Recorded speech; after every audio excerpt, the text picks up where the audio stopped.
Hello guys. तो आज मैं लेकर के आया हूँ बुक रीडिंग का 16वां क्लास।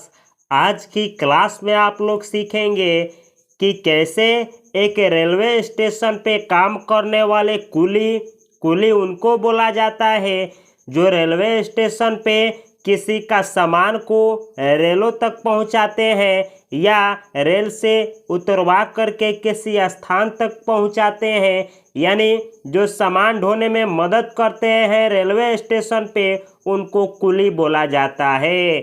जैसे कि आप लोग चित्र में देख सकते हैं। तो इस क्लास में आप लोग सीखेंगे कि कैसे इन कुली के बारे में आप लोग कुछ इंग्लिश सेंटेंस बोलेंगे, यानी कैसे 2-4 सेंटेंस इनके बारे में बोला जाए। यह आज की क्लास में आप लोग सीखने वाले हैं। ये एक 25 दिनों का सीरीज चल रहा है। इसमें उन लोगों को इंग्लिश सिखाने का प्रयास किया जा रहा है जिन लोगों को नहीं तो इंग्लिश का शब्द पढ़ने आता है, या जिन लोगों को इंग्लिश में कोई वर्ड मीनिंग पता नहीं है, या जिनको इंग्लिश का ग्रामर का नॉलेज नहीं है, या जिनको सेंटेंस पढ़ना या हिंदी निकालना नहीं आता है, उन लोगों के लिए यह सीरीज चल रहा है। तो अगर आपको इंग्लिश नहीं आती है और बुक रीडिंग नहीं आता है तो इस चैनल को सब्सक्राइब करें और बेल आइकन की घंटी को एक्सप्रेस करें, ताकि जब भी इस पे यह सीरीज वाला वीडियो मैं डालूं तो आपके पास सबसे पहले पहुंचे और आप उस वीडियो को देख करके इंग्लिश सीखें। जैसे रेलवे कुली, यानी एक, रेलवे कुली यानी आज का जानकारी आप लोगों के ऊपर होगा एक रेलवे कुली के ऊपर। तो चलिए, ड्वेलिंग प्लेस एंड हाउस आप लोग जानेंगे। ड्वेलिंग यानी रहना, प्लेस यानी स्थान, एंड यानी और, हाउस यानी घर। यानी आप लोग जानेंगे एक कुली के बारे में, जो कि यह देख सकते हैं यह कहाँ रहता है और इनका घर कहाँ है। चलिए हम लोग देखने का प्रयास करते हैं। A railway coolie is found at stations. यानी एक, रेलवे कुली इज फाउंड यानी पाया गया, एट स्टेशंस यानी एक स्टेशन पर। तो इसका हिंदी मीनिंग हुआ कि एक रेलवे कुली एक स्टेशन पर पाया गया। He has no house of his own. He यानी उसके, यानी वह कुली के लिए ही का प्रयोग हुआ है। हैज नो हाउस यानी हाउस नहीं था। ऑफ यानी का, हिज ओन यानी उसका अपना। तो इस सेंटेंस का हिंदी मीनिंग हुआ कि उसके पास अपना घर नहीं था। यानी एक रेलवे स्टेशन पर एक कुली से भेंट हुआ जिसके पास उसका अपना घर रहने का नहीं था। यह जो सेंटेंस है प्रेजेंट इंडेफिनिट का सिंपल सेंटेंस है। अगर आप लोग प्रेजेंट इंडेफिनिट टेंस सीखना चाहते हैं तो इसी चैनल पे आप लोगों को सभी टेंस सिखाया गया है। इस चैनल को सब्सक्राइब करें और इस चैनल के प्लेलिस्ट में जा कर के जो टेंस आपको नहीं आता है आप उस वीडियो को देख करके टेंस सीख सकते हैं। ही स्लीप्स ऑन द प्लेटफॉर्म। ही यानी वह यानी किसान, स्लीप्स यानी सोता है, ऑन यानी पर, द प्लेटफॉर्म यानी प्लेटफॉर्म। तो इस सेंटेंस का हिंदी मीनिंग हुआ कि वह प्लेटफॉर्म पर सोता है। यानी यह जो कुली है वह प्लेटफॉर्म पे सोता है। अब आप जानेंगे आप लोग ड्रेस, यानी इस कुली के बारे में आप लोग जानेंगे कि यह ड्रेस में कैसा ड्रेस पहनता है। ही वियर्स अ रेड यूनिफॉर्म। ही यानी वह, वियर्स यानी पहनता है, यानी एक, रेड यानी लाल, यूनिफॉर्म यानी ड्रेस। तो इस सेंटेंस का हिंदी मीनिंग हुआ कि वह एक लाल ड्रेस पहनता है। यानी वह जो कुली है वह लाल ड्रेस पहनता है। तो जब भी कोई कपड़ा पहनी जाए तो कपड़ा पहनने के लिए वियर वर्ब का प्रयोग होता है। यह जो टेंस है प्रेजेंट इंडेफिनिट टेंस है। इसमें वियर वर्ब का 5वां फॉर्म का यूज किया गया है। On his head he ties a turban. On यानी पर, हिज हेड यानी अपने माथे पर, ही यानी वह, टाइज यानी बांधता है, और टर्बन यानी एक पगड़ी। तो इस सेंटेंस का हिंदी मीनिंग हुआ कि वह अपने माथे पर एक पगड़ी बांधता है, यानी वह जो कुली है वह अपने माथे पे एक पगड़ी बांधता है।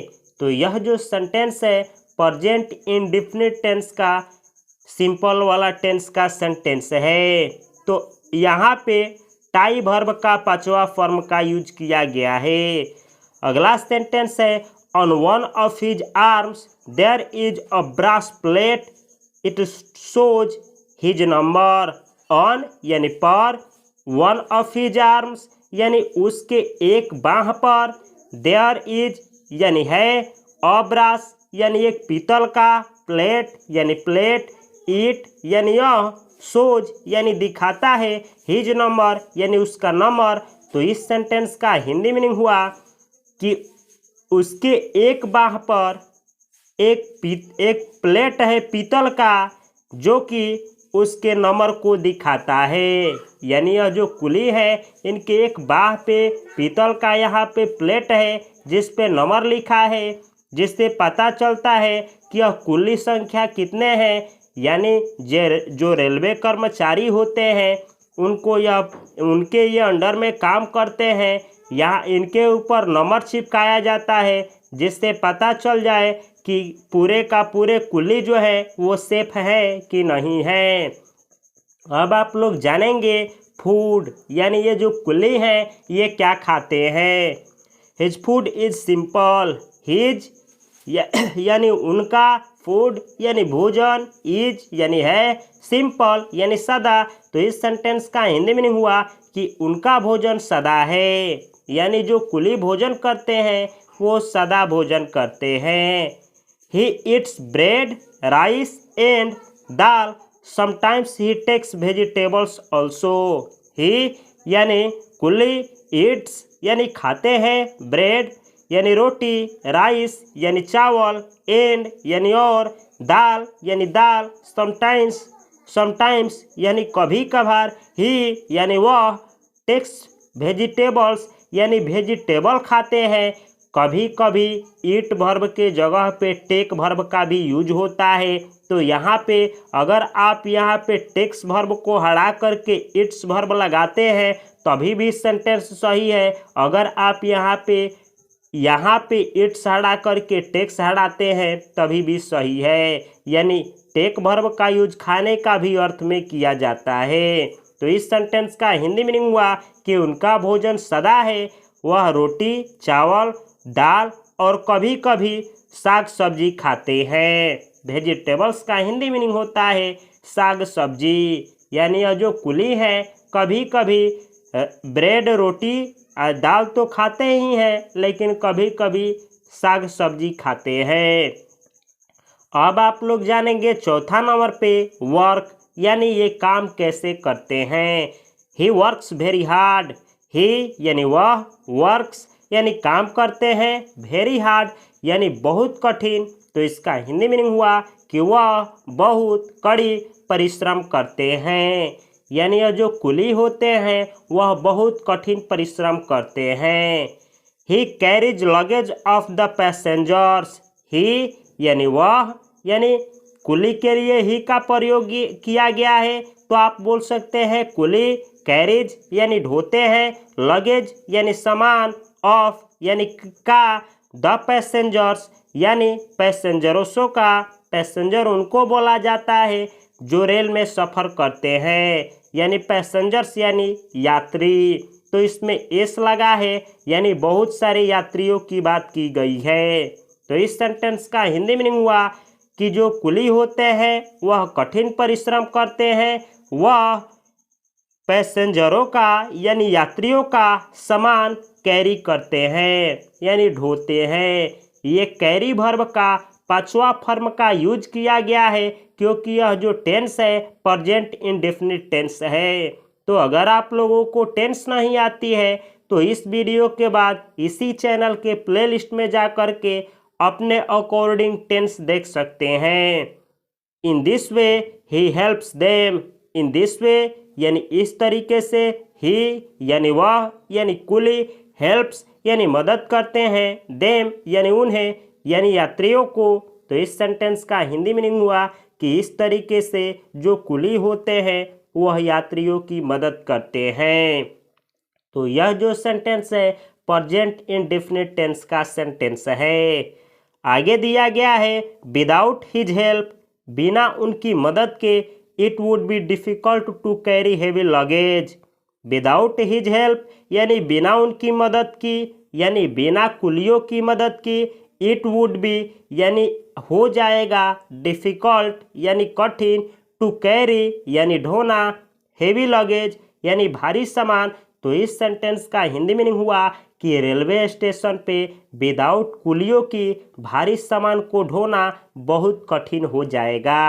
यानी कहने का मतलब है कि अगर आप ही कहीं पे यात्रा करते हैं और रेलवे स्टेशन पे आपको सामान ढोना है, तो अगर वहाँ पे कुली है तो आपकी मदद हो जाएगी, यह आसान काम पड़ेगा। अगर वहाँ कुली नहीं होंगे तो आपको सामान ढोने में, और वो भी भारी सामान ढोने में, आपके लिए दिक्कत का सामना करना पड़ेगा।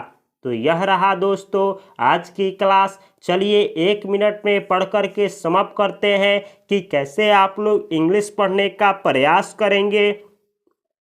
Dwelling place and house. A railway coolie is found at stations. He has no house of his own. He sleeps on the platform. Dress. He wears a red uniform. On his head he ties a turban. On one of his arms there is a brass plate. It shows his number. Food. His food is simple. He eats bread, rice, and dal sometimes. He takes vegetables also. Work. He works very hard. He carries luggage of the passengers. In this way, he helps them. Without his help, it would be difficult to carry heavy luggage. तो इस तरीके से आप लोग English पढ़ने का प्रयास करेंगे। चलिए अब मैं आप लोगों को कुछ ऐसा वर्ड मीनिंग देता हूं जो कि आप लोगों को आगे की जर्नी में इंग्लिश सीखने में मदद करेगी। तो यहाँ पे कुछ ऐसे वर्ड हैं, 3 ही वर्ड है जो कि आपको याद करना है। ड्वेलिंग यानी निवास, यानी जो निवास करने वाला स्थान होता है उसको ड्वेलिंग बोला जाता है। यह डवेल वर्ब से बना है जिसका हिंदी मीनिंग होता है निवास करना। डवेल वर्ब का यह चौथा फॉर्म है। टर्बन, टर्बन यानी साफा या पगड़ी होता है। आर्म, आर्म जो ये होते हैं इसको आर्म या भुजा या बाह बोला जाता है। तो यह रहा दोस्तों आज की क्लास। अगर मुझसे आप लोग जुड़ करके सभी सोशल मीडिया पे इंग्लिश सीखना चाहते हैं तो इस वीडियो के डिस्क्रिप्शन बॉक्स में मेरा सभी सोशल मीडिया का लिंक है। आप मुझसे सभी जगह पे जुड़ सकते हैं। अगर आपको कुछ पूछना है इंग्लिश में तो व्हाट्सएप पे जुड़िए, मैं प्रयास करूँगा कि आपका क्वेश्चन का आंसर दूँ। यह वीडियो अगर आप लोगों को अच्छी लगी है तो इसको एक ना एक ग्रुप में या एक ना एक सोशल मीडिया पे अवश्य शेयर करें। और अगला क्लास जो कि मैं लेकर के आने वाला हूं जिसमें आप लोग सीखेंगे रेलवे जर्नी, यानी एक रेलवे यात्रा जो होता है जो कि फन के लिए किया जाता है। तो एक रेलवे की दौरान यानी रेलवे यात्रा की दौरान कितना मज़ा आता है उसको आप लोग कैसे शब्दों में और वो भी इंग्लिश में व्यक्त करेंगे, कल की क्लास में आप लोग सीखने वाले हैं। तो इस सीरीज से अगर आप लोगों को फ़ायदा पहुंच रही है तो कमेंट बॉक्स में अपना नाम और पता अवश्य कमेंट करें और इस वीडियो को लाइक करें। यूट्यूब पे सर्च करें कि कैसे किसी भी वीडियो के डिस्क्रिप्शन बॉक्स में जाया जाता है या किसी भी चैनल के प्लेलिस्ट में कैसे जाया जाता है। अगर आप लोगों को जाना आता है तो इस वीडियो के यानी इस चैनल के प्लेलिस्ट में जाएं और ढूंढें। अगर आपको टेंस नहीं आता है तो टेंस सिखाया गया है, ग्रामर नहीं आता है तो ग्रामर सिखाया गया है, वर्ड मीनिंग नहीं आता है तो word meaning series by series करके सिखाया गया है, वर्ब नहीं आता है, 5 फॉर्म नहीं आता है तो वर्ब सिखाया गया है, वर्बों का यूज कैसे होता है ये नहीं आता है तो ये भी सिखाया गया है। बुक रीडिंग नहीं आता है और वो भी इससे एडवांस लेवल का, तो वो भी सिखाया गया है। अगर आप लोगों को वर्ड मीनिंग में कौन सा वर्ड किस वर्ड से मिल करके बना है ये भी जानना है, तो सब कुछ इसी चैनल पे सिखाया गया है। और बहुत सारी चीज़ें हैं जो बाकी है, जो इसी चैनल पे सिखाया जाएगा, तो इस चैनल को सब्सक्राइब करें। मैं मिलता हूँ अगली वीडियो में, तब तक के लिए आप सभी को और आप सभी के माता पिता को मेरी तरफ से हार्दिक शुभकामनाएं। नमस्कार, जय हिंद।